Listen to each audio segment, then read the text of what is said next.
ஜார்க்கண்டில் பாஜக மற்றும் இந்தியா கூட்டணி இடையே கடும் போட்டி நிலவியது. மாறி மாறி முன்னிலை வகித்த நிலையில் தற்போது இந்தியா கூட்டணி பாஜகவுக்கு ஷாக் கொடுத்து முன்னிலை பெற்றுள்ளது. தற்போதைய நிலவரப்படி 81 தொகுதிகளில் 51 தொகுதிகளில் இந்தியா கூட்டணி முன்னிலையில் உள்ளது. பெரும்பான்மைக்கு 41 தொகுதிகள் தான் என்கிற போதும் அதையும் தாண்டி 51 தொகுதிகளில் காங்கிரஸ் கூட்டணி முன்னிலையில் உள்ளது. தபால் வாக்குகளில் பாஜக கூட்டணியே முன்னிலை பெற்றது. தொடர்ந்து வாக்குகள் எண்ணப்பட்டு வரும் நிலையில் மொத்தமுள்ள 81 தொகுதிகளில் இந்தியா கூட்டணி 51 தொகுதிகளில் முன்னிலையில் உள்ளது. ஜார்க்கண்டில் காங்கிரஸ் கூட்டணி ஆட்சியை தக்கவைக்கும் என்ற தற்போதைய நிலவரம் சொல்கிறது. இதே நிலை நீடித்தால் இந்தியா கூட்டணி ஜார்க்கண்டில் ஆட்சி அமைக்கும் என்றும் எதிர்பார்க்கப்படுகிறது. 81 சட்டமன்ற தொகுதிகளை கொண்ட ஜார்க்கண்ட் சட்டமன்றத்திற்கு 2 கட்டங்களாக தேர்தல் நடைபெற்றது. முதல் கட்டமாக கடந்த 13ஆம் தேதி 43 தொகுதிகளிலும், 2ஆம் கட்டமாக 20ஆம் தேதி 38 தொகுதிகளிலும் வாக்குப்பதிவு நடைபெற்றது. இந்த தேர்தலில் பதிவான வாக்குகள் இன்று எண்ணப்பட்டு வருகின்றன. காலை 8 மணிக்கு வாக்கு எண்ணும் பணி தொடங்கியது.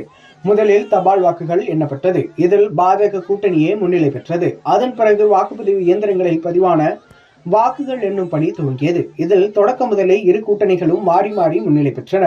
தற்போதைய நிலவரப்படி மொத்தமுள்ள 81 தொகுதிகளில் காங்கிரஸ் கூட்டணி 51 இடங்களில் முன்னிலையில் உள்ளது. பாஜக கூட்டணி 28 தொகுதிகளில் முன்னிலை பெற்றது. இதில் பாஜக மட்டும் 26 தொகுதிகளில் முன்னிலை வகிக்கிறது. இந்தியா கூட்டணி 51 தொகுதிகளில் முன்னிலை பெற்றது. இந்தியா கூட்டணியில் JMM 30 தொகுதிகளில் முன்னிலை வகிக்கிறது. காங்கிரஸ் கட்சி 13 தொகுதிகளில் முன்னிலை வகிக்கிறது.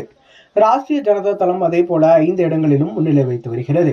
பெரும்பான்மைக்கு 41 தொகுதிகள் தேவை என்ற நிலையில் இந்தியா கூட்டணி 51 தொகுதிகளில் தற்போது முன்னிலையில் உள்ளதால் காங்கிரஸ் தொண்டர்கள் உற்சாகமடைந்துள்ளனர். பட்டாசு வெடித்து கொண்டாடியும் வருகின்றனர். எனினும் 4 முதல் 7 தொகுதிகளில் இரு கட்சிகளும் கிட்டத்தட்ட மாறி மாறி முன்னிலை வைக்கின்றன. ஜார்க்கண்டில் ஒரு கட்சி தனி பெரும்பான்மையுடன் ஆட்சி அமைக்க 41 தொகுதிகளில் வெற்றி பெறுவது அவசியம். தற்போது ஜார்க்கண்டில் ஹேமந்த் சோரனின் ஜார்க்கண்ட் முக்தி மோர்ச்சா, காங்கிரஸ் உட்பட இந்தியா கூட்டணியில் அங்கம் வைக்கும் கட்சிகள் கூட்டணி அமைத்துள்ளது. பாஜக கூட்டணியில் ஐக்கிய ஜனதா தளம் உள்ளிட்ட கட்சிகள் அங்கம் வைக்கின்றன. ஜார்க்கண்டை பொறுத்தவரை தற்போது முதலமைச்சராக ஹேமந்த் சோரன் இருக்கிறார். ஆட்சியை தக்கவைக்க ஹேமந்த் சோரன் உட்பட இந்தியா கூட்டணி கட்சிகளும் ஆட்சியை மீண்டும் பிடிக்க பாஜக கூட்டணியும் வீகம் வகுத்துள்ளது. பெரும்பாலான கருத்து கணிப்புகள் பாஜக கூட்டணியை அதிக இடங்களில் வெல்லும் என கூறியுள்ளன. இதனால் பாஜக தொண்டர்கள் உற்சாகத்தில் இருந்தனர். ஆனால் தற்போதைய நிலவரப்படி பெரும்பான்மை பலத்துடன் இந்தியா கூட்டணியே முன்னிலையில் உள்ளது.